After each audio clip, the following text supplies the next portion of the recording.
Speaker, this is a serious issue. We're talking about a massive shift in the tax burden, and they're trying to move it through quickly. They don't want to have people review what's in this legislation. They don't want to have witnesses.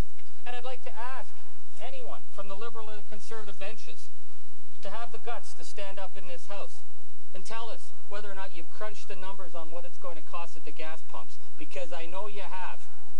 You know what it's going to cost. And you know what? They don't want the public to know. They don't want the public to know what it's going to cost. They don't want the public to know what it's going to cost to seniors who are living in downtown condos on fixed incomes. They want this to go through because they think the public is stupid. They think the public can be spun off with their cheap 10% attack ads and their wedge issues and their mailings in accusing people of being anti-Semitic. They think they can create these sideshows so that people will lose sight of the fundamental fact of what is happening here in the House of Commons, which is that we have a Conservative Party, aided by their very weak colleagues in the Liberal Party, putting political expediency above the interests of senior citizens. And you know, Madam Speaker, I read the newspapers all weekend. I watched the television.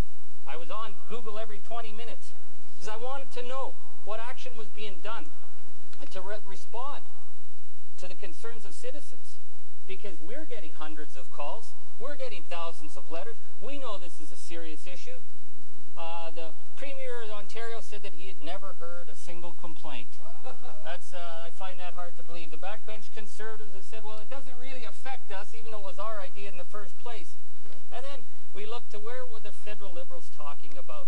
Well, they were all meeting at the Chateau Laurier with Jan Brutus from York Centre, making their plan to get rid of the visitor from Harvard.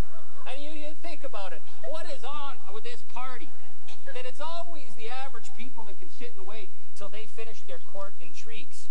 You know, it's like watching the last days of the Roman empires with the Liberals in their togas sitting at the Chateau Laurier saying, I think I should, as a young Liberal, be chosen as the right hand of whoever is going to take out the present Liberal leader. This was the shenanigans they were doing this weekend, when they should have been saying, how do we stop the HST?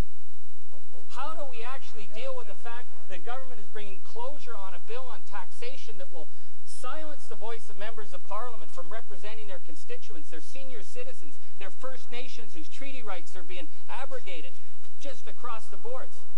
But no, they were all over at the Chateau Laurier saying, well, I get this post and you can have that post if we just get rid of the latest Liberal figurehead.